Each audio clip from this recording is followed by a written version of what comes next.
Hello, this is Matthew Armstrong. And I'm Victoria Whitehead, and welcome to day 38 of our 100-day juice feast. Day 38. It's, I have to say, the last couple of days been fairly tough, to be honest. And I know that's coming up to day 40. And historically, doing fasts and cleanses and such things is that 40 days is when they kind of cap it. And there's a reason for that, because you definitely go through some sort of breakthrough towards the end of that. And I think yourself as well, yeah, kind of feeling that at the minute. And we've gone through a couple of breakthroughs since the start of the juice feast. Probably notably around day 20, definitely both of us felt some sort of breakthrough. And then I definitely felt a smaller one about a week ago. And now I'm feeling like a lot's happening. And to get the breakthroughs, there's got to be some sort of discomfort. There has to be something kind of tough to break through. You're hitting off this wall, and you got to break through it to get to the other side. And so the last definitely 36 to 48 hours have been like kind of hitting off this wall, and it's kind of been showing up with like stiffness in my back and things creaking and cracking and moving, and blockages trying to move. And then today I was just full of wind, where I'm just burping, and I couldn't breathe properly. I've got my breathing was just being so restricted, where I'm trying to take a breath and it's like only a quarter of my lung is working or something. And then I'm just like letting out a lot of like wind, a lot of gas, I should say.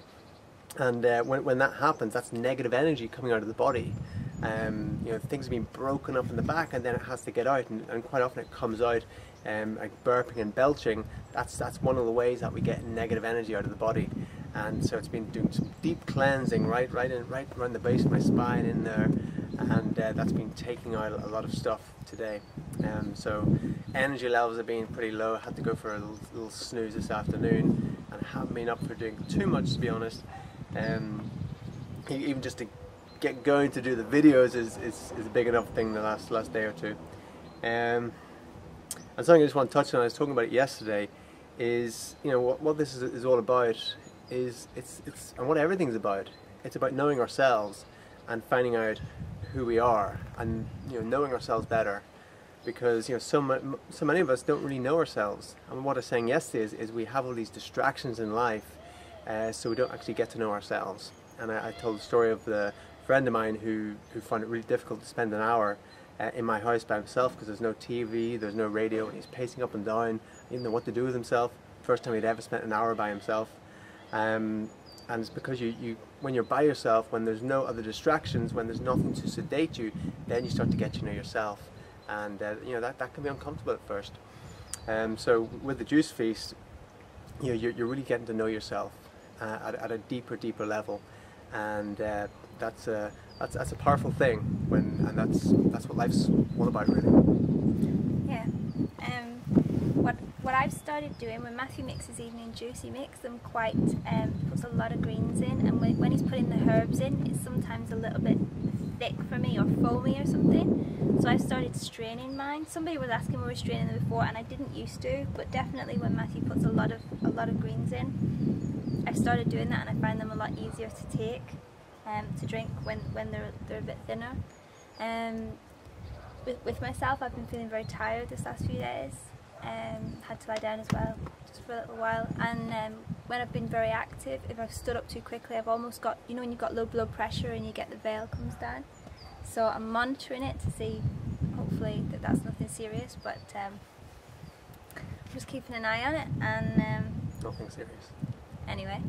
And yeah, I'm still enjoying the juice feast at the minute, just a little bit tired and a little bit groggy. That's it, it's just like an endurance race. Sometimes you'll be flying along, other times you really have to dig deep, and there's a tough hill you got to get up, and then you break through, you get a second wind. And that's what this is. This is like it's a hero's journey, as David Bradishek describes it. Doing a 92-day juice feast, as he teaches, it's a hero's journey. And if you're familiar with Joseph Campbell's work, The Hero's Journey, you go through trials and tribulations along the journey before breaking through and then reorganizing at a higher level. Because as human beings, we're an open system, and we're not just these mechanical things that don't evolve. We're an open system, and we evolve.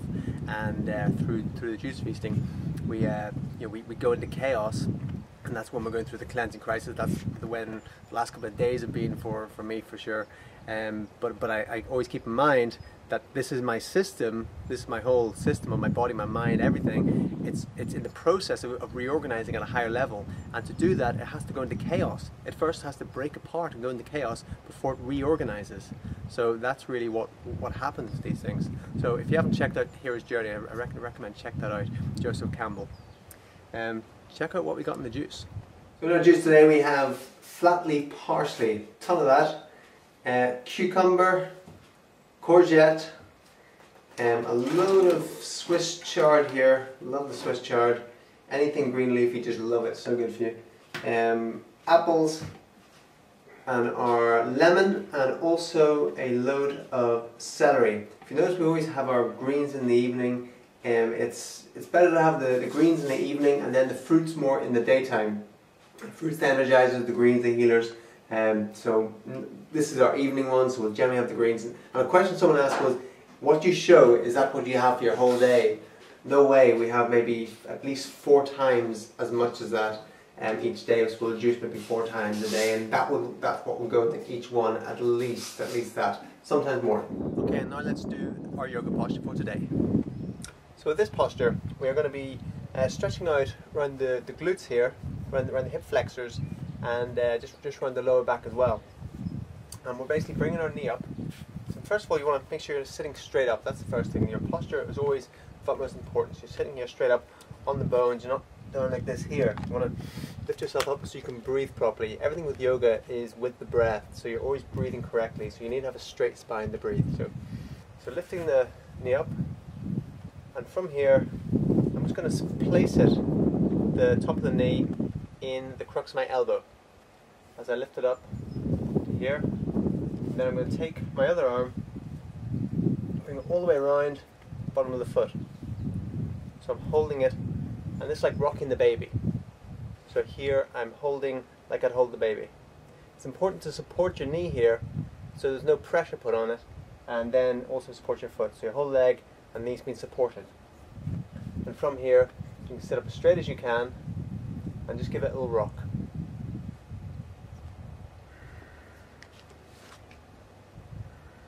And breathe.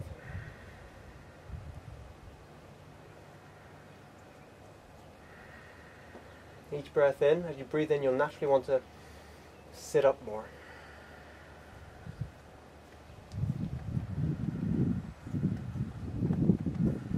So it's just small rocks, you're not stressing anything or twisting anything. And then once you finish, just releasing the bottom arm first and then the top arm.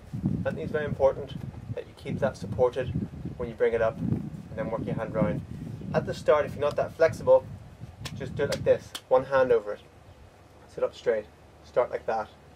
And then eventually, as you get more flexible, you'll be getting closer up, and then eventually you'll be able to bring your arm around like this. Okay, that's a great one. That's going to really work around there, and it will stretch muscles that don't really get stretched any other way. Really deep in the glutes around the hips as well, and that helps with sciatica and also back injuries and things, because our hips, our muscles around our hip flexors and our glutes tighten up a lot from bad posture. So by doing those stretches and those yoga postures, you'll actually free up a lot of things in your back as well, in your knees and everything. Okay?